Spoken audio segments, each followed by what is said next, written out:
Good morning. मैं Manisha Meena, assistant professor mathematics, government college Toda Raisingh. आज हम बीएससी पार्ट सेकेंड का पेपर फर्स्ट एब्स्ट्रैक्ट अलजेब्रा अमूर्त बीजगणित का चैप्टर 1 ग्रुप थ्योरी के बारे में पढ़ेंगे। तो ग्रुप थ्योरी में हम कल तक हमने पाँच छः डेफिनेशंस पढ़ ली थी। कुछ इंपॉर्टेंट डेफिनेशंस पढ़ रहे थे, जिनमें से हमने कुछ डेफिनेशंस पढ़ ली थी और कुछ हम आज पढ़ेंगे। तो उनमें से नेक्स्ट जो हमारे पास डेफिनेशन है वो है बीजीय पद्धति, निकाय या संरचना। इसको इंग्लिश में कहते हैं अलजेब्राइक स्ट्रक्चर और अलजेब्राइक सिस्टम। तो इसकी डेफिनेशन में हम देखते हैं कि एक या एक से अधिक द्विचर संक्रियाओं वाला कोई एक अरिक्त समुच्चय ए बीजीय पद्धति कहलाता है। अब हमारे पास हमने जैसे पिछले लेक्चर में पढ़ा था कि द्विचर संक्रिया क्या होती है, कि यदि ए और बी कोई दो अवयव एक समुच्चय के हैं तो उनसे बनने वाला, उन पर संक्रिया लगाने पर उनसे बनने वाला तीसरा अवयव एक अद्वितीय अवयव होगा, और वो भी किसका अवयव होगा? उसी समुच्चय एक अवयव होगा। ठीक है। तो अब यहाँ पर हम क्या पढ़ रहे हैं कि बीजीय पद्धति। अब वहाँ पर हमारे पास एक ही संरचना थी, एक ही हमारे पास संक्रिया थी। अब यहाँ पर क्या है कि एक या एक से अधिक द्विचर संक्रियाओं वाला एक अरिक्त समुच्चय एक बीजीय पद्धति कहलाता है। यदि स्टार समुच्चय जी में एक द्विचर संक्रिया है तब जी स्टार एक बीजीय संरचना है। तो जी स्टार यानी कि एक या एक से अधिक, एक है तो भी उसको हम क्या कहेंगे? बीजीय पद्धति कहेंगे।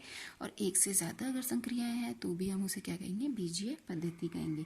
जैसे जेड प्लस जेड, ये क्या हो गया आपके पास? पूर्णांकों का समुच्चय, उसमें प्लस संक्रिया। फिर है हमारे पास एन प्लस यानी कि एन हमारे पास क्या है? प्राकृत संख्या है, और उस पर हमारे पास है प्लस संक्रिया। ऐसे जेड पर माइनस संक्रिया, और जेड के पूर्णांकों का समुच्चय, आर के हमारे पास वास्तविक संख्याओं का समुच्चय, और उस पर प्लस और गुणा संक्रिया। तो अब हम यहाँ देखते हैं कि क्या ये संक्रिया जो प्लस और माइनस और गुणा, ये सारी संक्रियाएं क्या इसमें द्विचर संक्रियाएं हैं? पहले तो यही प्रूफ करना है। तो अगर प्लस जेड के कोई भी दो पूर्णांकों को आप जोड़ोगे तो हमें एक नया पूर्णांक मिलेगा। ठीक है। तो ये क्या हो गया? द्विचर संक्रिया।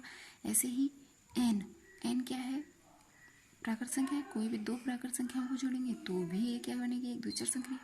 अभी कोई भी दो पूर्णांकों को घटाएंगे तो भी वो पूर्णांक ही आएगा, तो वो भी हमारे पास क्या है? द्विचर संक्रिया। इसी तरह से प्लस और गुणा वास्तविक, कोई भी दो वास्तविक संख्याओं को जोड़ो, घटाओ, गुणा करो, कुछ भी करो तो हमारे पास क्या आती है? एक वास्तविक संख्या ही आती है। तो प्लस और गुणा दोनों आर में क्या है? आपके पास द्विचर संक्रिया है। तो इस तरह की जो संरचना हम बनाएंगे वो हमारे पास क्या कहलाएगी? बीजीय पद्धति या बीजीय संरचना। नेक्स्ट हमारे पास डेफिनेशन है ग्रुपोइड या क्वासी ग्रुप, ग्रुपोइड और क्वासी ग्रुप। तो इसमें हमारे पास क्या है कि एक बीजीय संरचना ग्रुपोइड होती है यदि जी स्टार के लिए समवृत्त हो। समवृत्त का मतलब द्विचर संक्रिया हो। ठीक है। अगर स्टार जी में द्विचर संक्रिया है तो ये बीजीय संरचना जो है वो हमारे पास क्या होगी? ग्रुपोइड होगी। N plus Z minus Q गुना एक्सेट्रा। ठीक है।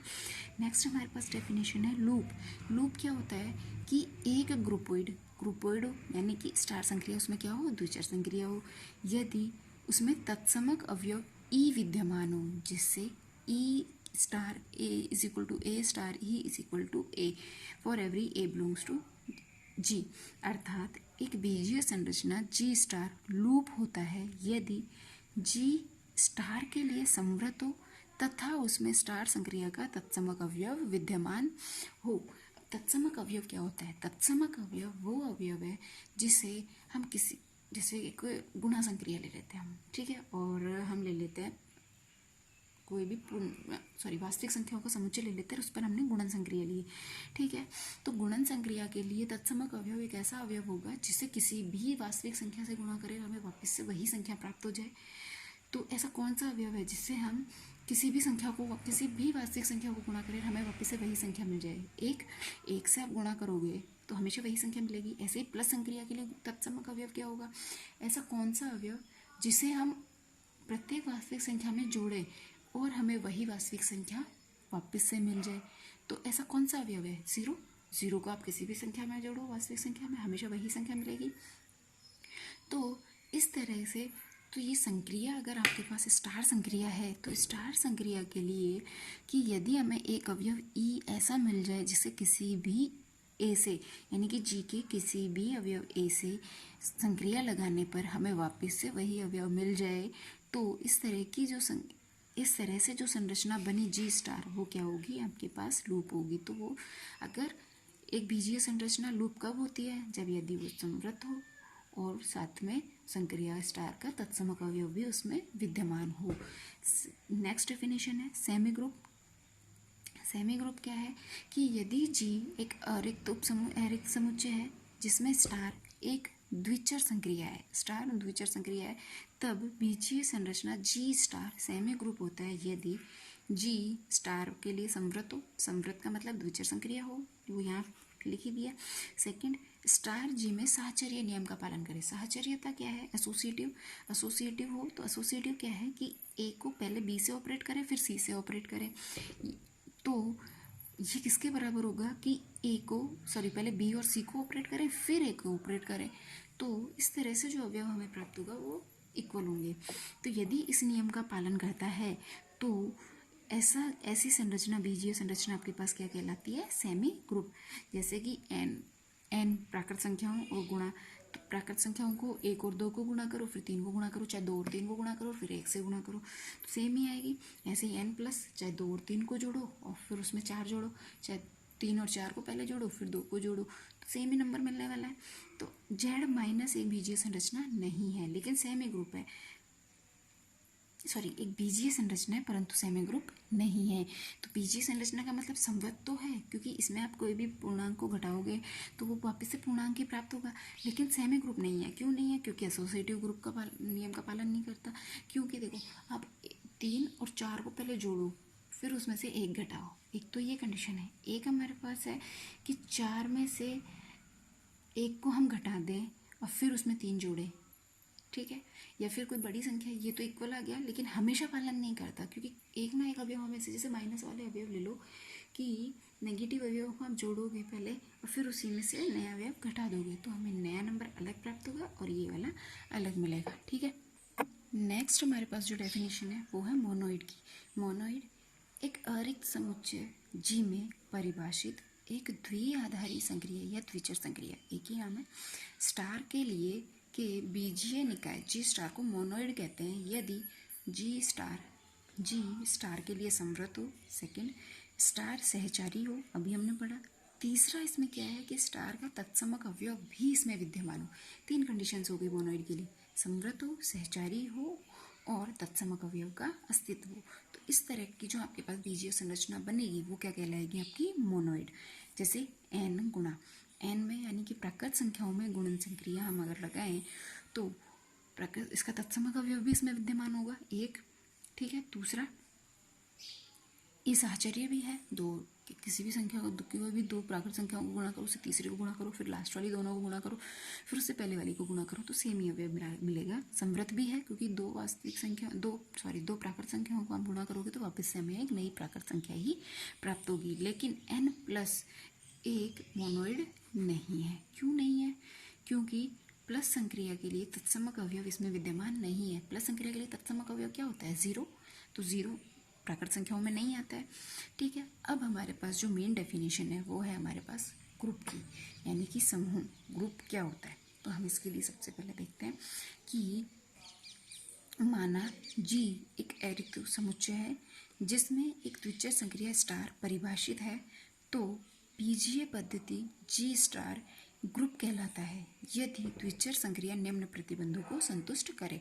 तो प्रतिबंध क्या क्या है, पहला प्रतिबंध हमारे पास क्या है कि जी स्टार संक्रिया के लिए समृद्ध हो। समृद्ध का मतलब कि for every A comma B belongs to G, A star B भी जी का अवयव हो, तो ये क्या हो जाएगा, जी स्टार संक्रिया के लिए समृद्ध हो जाएगा।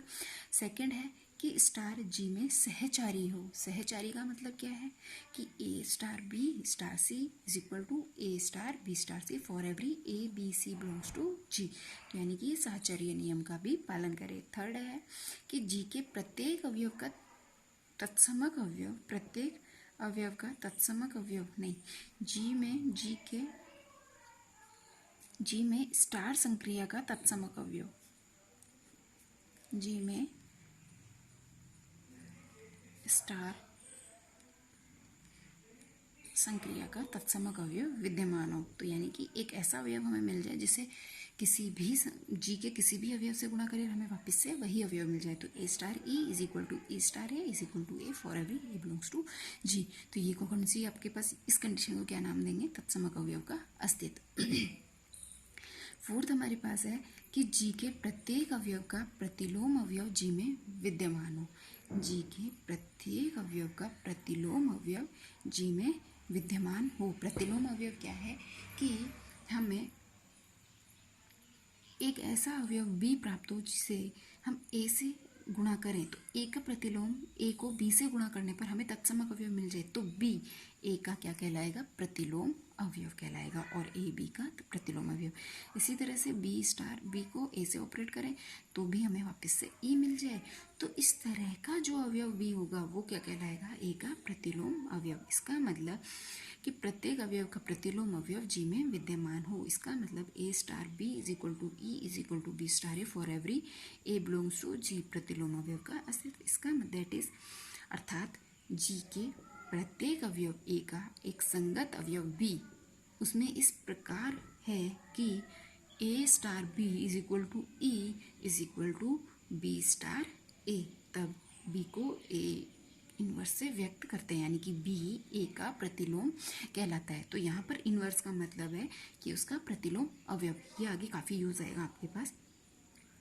ये जितने भी जो हमारे पास हमने 4 प्रतिबंध पढ़े, संवृत है, सहचारी है, तत्समक अवयव का अस्तित्व है, प्रतिलोम अवयव का अस्तित्व है, ये सारे के सारे हमारे पास क्या कहलाते हैं, ग्रुप अभिग्रहित कहलाते हैं, यानी कि ग्रुप की प्रॉपर्टीज कहलाती है। यानी कि अब यदि आपको एक समुच्चय दे दिया जाए कोई भी जी, और उस पर एक संक्रिया दे दी जाए, प्लस माइनस गुना जो भी हमारे पास संक्रियाएं हैं परिभाषित कर दी जाए, तो हमें अगर उसको सिद्ध करना है कि वो ग्रुप है, तो ग्रुप सिद्ध करने के लिए हमें ये चारों कंडीशन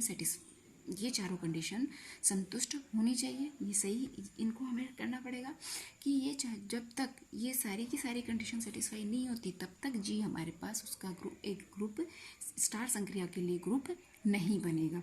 ठीक है, अब हम इसमें नेक्स्ट जो डेफिनेशन है वो हम पढ़ लेते हैं, आबेली ग्रुप। आबेली ग्रुप या क्रम विनिमय ग्रुप। अब क्रम विनिमय से आप क्या समझते हो, क्रम विनिमयता क्या होती है कि किसी भी, जैसे ए और बी को आप ऑपरेट करो एक साथ, ऑपरेट मतलब कोई भी संक्रिया लगाओ, प्लस लगाओ, गुणा लगाओ, माइनस लगाओ, तो ए और बी पर संक्रिया लगाए या बी और ए पर संक्रिया लगाए तो दोनों बराबर होने चाहिए। यानी कि ए प्लस, अगर प्लस संक्रिया में देखो a plus b is equal to b plus a होगा, a minus b does not equal to b minus a. कब पॉसिबल है ये, अगर ये दोनों बराबर है, ये कब पॉसिबल है, a minus b is equal to b minus a, जब ए और बी दोनों बराबर हो। ठीक है, तो इस तरह की जो हमारे पास कंडीशन है वो हमारे पास क्या कहलाती है, क्रम विनिमयता। तो देखो क्रम विनिमय ग्रुप की परिभाषा, या अबेलियन, इसको अबेलियन ग्रुप और कम्यूटेटिव ग्रुप भी कहते हैं।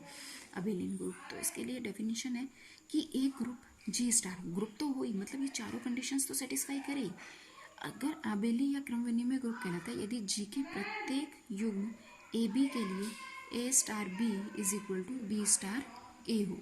इसका मतलब, अर्थात for every a b belongs to G A star b is equal to b star a हो, अर्थात स्टार जी में क्रम विनिमय हो। तो अगर हमें हमें एक समुच्चय दे दिया जी, उस पर संक्रिया दे दी स्टार, और हमें उसको सिद्ध करना है कि वो कम्यूटेटिव है, यानी कि क्रम विनिमय ग्रुप है या अबेलियन ग्रुप है, तो उसके लिए हमें क्या प्रूफ करना होगा, सबसे पहले कंडीशन समृत हो, दूसरा सहचारी हो, तीसरा तत्समक अवयव उसमें विद्यमान हो, चौथा प्रत्येक अवयव का प्रतिलोम अवयव भी उसमें विद्यमान हो, पांचवा वो क्रम विनिमय गुणधर्म का पालन करे। तो इस तरह का जो ग्रुप होगा वो आपके पास कौन सा होगा, क्रम विनिमय ग्रुप।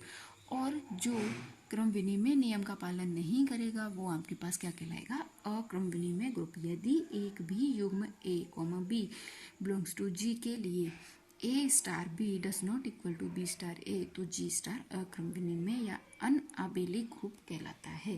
कि यदि हमें एक सिंगल अवयव भी, सिंगल कोई भी एक ऐसा युग्म मिल जाए, सिंगल युग्म पेयर ऐसा मिल जाएगा जिसके लिए क्रम विनिमय गुणधर्म का पालन नहीं होगा, तो इस तरह का जो आपके पास ग्रुप होगा वो क्या कहलाएगा, अक्रम विनिमय या अनाबेली ग्रुप। ठीक है, अब हम देख लेते हैं अनंत ग्रुप, अनंत या परिमित तथा अपरिमित ग्रुप, फाइनाइट और इनफाइनाइट ग्रुप। तो यदि किसी ग्रुप में जी स्टार में अवयवों की संख्या परिमित हो तो जी स्टार परिमित ग्रुप, और अपरिमित हो तो अपरिमित ग्रुप कहलाता है। नेक्स्ट जो हमारे पास डेफिनेशन है वो है ग्रुप की कोटि या ग्रुपांक, ऑर्डर ऑफ अ ग्रुप। तो यदि जी स्टार एक ग्रुप है तो समुच्चय जी में अवयवों की संख्या, यानी कि जी में जितने भी एलिमेंट्स होंगे या उसमें अवयव होंगे उनकी संख्या ग्रुप जी का ग्रुपांक कहलाता है, और इसे ऑर्डर ऑफ जी से व्यक्त करते हैं। ये भी हमारे काफ़ी इंपॉर्टेंट है, आगे वाले चैप्टर्स में हमारे पास बहुत यूज़ आएगा। अब हम इसके कुछ एग्जांपल्स देख लेते हैं कि ग्रुप के एग्जांपल्स क्या क्या है। तो सबसे पहला कि ई, यदि ई समपूर्णांकों का समुच्चय है तो ई प्लस एक क्रम विनिमय ग्रुप होगा। कैसे होगा? देखो, ई क्या है? एक समपूर्णांकों का समुच्चय है। समपूर्णांक है तो इन कोई भी समपूर्णांकों को जोड़ोगे तो हमें समपूर्णांक ही मिलेगा, तो समवृत्त हो गया। सेकंड हमारे पास क्या है कि ये समवृत्त के बाद साहचर्य है, यानी कि दो कोई भी पूर्णांकों को जोड़ो फिर तीसरा जोड़ो तो सेम वैसा ही प्राप्त होगा हमें, तो साहचर्य नियम का भी पालन करता है। थर्ड हमारे पास है तत्समक अवयव। प्लस संक्रिया के लिए इसमें तत्समक अवयव क्या है? जीरो। जीरो को हम इसमें करते हैं कि जीरो को संपूर्णांक भी है तो इसमें तत्समक अवयव विद्यमान है। तीसरा प्रतिलोम अवयव, यानी कि एक ऐसा अवयव जिसे हम संपूर्णांक में जोड़ें तो हमें वापस से वही मिल जाए, तो जीरो इसमें है।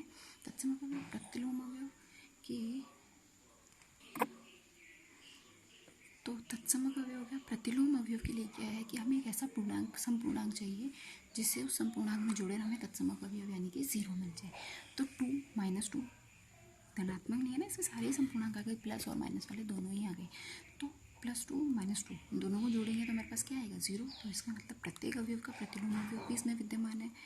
तो प्रतिलोम हो गया, देखो समवृत्त हो गया, साहचर्य हो गया, तत्सम हो गया, प्रतिलोम हो गया। इसका मतलब ये ग्रुप तो है। अब क्रम विनिमय ग्रुप का मतलब क्या है कि अगर ए और बी कोई दो अवयवों को जोड़े, ठीक है, तो हमें वापस से जो अवयव मिले वो बी और ए को जोड़ने पर भी मिलना चाहिए। तो यानी कि आप चाहे -2 + 3 को जोड़ो तो भी बनाएगा, +3 - 2 को जोड़ोगे तो भी प्लस बनाएगा। तो इस तरह से ये क्रम विनिमय गुणधर्म का भी पालन करता है। तो ई प्लस क्या हो जाएगा? क्रम विनिमय ग्रुप हो जाएगा। इसी तरह से n प्लस, यानी कि प्राकृत संख्याओं पे प्लस संक्रिया एक सेमी ग्रुप है। सेमी ग्रुप का मतलब क्या है कि आपके पास सेमी ग्रुप का मतलब क्या है कि यदि जी स्टार समवृत्त है और साहचर्य नियम का पालन करता है। समवृत्त तो है, ठीक है। समवृत्त क्या है कि कोई भी दो प्राकृत संख्याओं को जोड़ोगे तो प्राकृत संख्या ही प्राप्त होगी, और साहचर्य नियम की a + b करो और फिर उसमें c + c करो, या b + c करो फिर उसमें a + करो, तो दोनों कंडीशंस में हमें इक्वल अवयव प्राप्त होते हैं। तो n + a सेमी ग्रुप है। लेकिन ये ग्रुप नहीं है। क्यों नहीं है? क्योंकि इसमें प्लस संक्रिया के लिए तत्समक अवयव विद्यमान नहीं है। जीरो n में नहीं आता है। थर्ड हमारे पास है कि R0, यानी कि R में से 0 निकालने पर, यानी अशून्य वास्तविक संख्याओं का समुच्चय है तो R0 गुणा एक ग्रुप है। ग्रुप कैसे है? R में से 0 निकाल दिया। तो 0 क्यों निकाला? क्योंकि अगर 0 होता है इसमें तो 0 के लिए क्या कोई प्रतिलोम अवयव होता? नहीं होता। तो इस तरह से ये ग्रुप नहीं बनता। और यदि R में से 0 हम निकाल दे तो बाकी सभी के लिए प्रतिलोम अवयव भी विद्यमान होगा। उन सभी के लिए हमारे पास तत्समक अवयव क्या हो जाएगा? गुणा संग्रह के लिए एक तत्समक अवयव विद्यमान है। समवृत्त है क्योंकि वास्तविक संख्याओं को गुणा करो वास्तविक संख्या ही प्राप्त होगी। साहचर्य, कोई भी दो वास्तविक को कैसे गुणा करो, फिर तीसरे को गुणा करो, चाहे फिर अंतिम दो को गुणा करो, पहले को गुणा करो, सेम ही आएगा। तो इस तरह से R0 यानी अशून्य वास्तविक संख्याओं के समुच्चय पर गुणन संक्रिया के लिए एक ग्रुप बनता है। ये हमारे पास जो फोर्थ ग्रुप है वो है कैलाइन फोर ग्रुप। इसे हम कैलाइन फोर ग्रुप के नाम से जानते हैं। तो इसमें जो संक्रिया है स्टार वो इस तरह से परिभाषित है कि ए को बी से ऑपरेट करें तो हमें सी मिलेगा, बी को सी से ऑपरेट करें तो हमें ए मिलेगा, और इनका अपोजिट भी है, यानी कि बी को ए से ऑपरेट करें तो भी सी मिलेगा और सी को बी से ऑपरेट करें तो भी हमें ए ही मिलेगा। और इसके अलावा हमें बी कब मिलेगा? जब सी को ए से ऑपरेट करें या ए को सी से ऑपरेट करें, तो दोनों ही कंडीशंस में हमें बी मिलेगा। तो इस तरह से परिभाषित है। और ए स्टार यानी खुद को खुद से ऑपरेट करने पर हमेशा हमें ई मिलेगा। तो बी को बी से ऑपरेट करो तो भी ई मिलेगा, सी को सी से ऑपरेट करो तो भी हमें ई मिलेगा। ठीक है, तो हमने इसकी एक संक्रिय सारणी बनाई। स्टार ई ए बी सी अवयव है। ई को ई से ऑपरेट करने पर हमें क्या मिलेगा? ई। तत्समक अवयव को तत्समक अवयव से ऑपरेट करोगे तो ई मिलेगा। अब तत्समक अवयव को किसी भी अवयव से ऑपरेट करो, हमें वही मिलेगा। तो ई को ए से ऑपरेट करेंगे, ए। ई को बी से किया, बी। ई को सी से किया, सी। ए को ई से किया, फिर से ए। ए को खुद से किया तो ई, और ए को बी से किया तो उससे अगले अवयव सी। ए को सी से किया तो बी। बी को ई से किया, बी। बी को ए से किया, सी। बी को बी से किया, ई। बी को सी से किया, ए। सी को ई से किया, वापस से सी। सी को ए से किया, बी। सी को बी से किया, ए। और सी को सी से किया, ई। इस तरह हमने एक संक्रिया सारणी बनती है। तो के स्टार एक क्या है? एक ग्रुप है, कैलाइन 4 ग्रुप है, और ये एक अबेलियन ग्रुप भी है। ठीक है। अब हम इससे आगे ग्रुप से रिलेटेड कुछ थ्योरम्स नेक्स्ट लेक्चर में पढ़ेंगे। Thank you.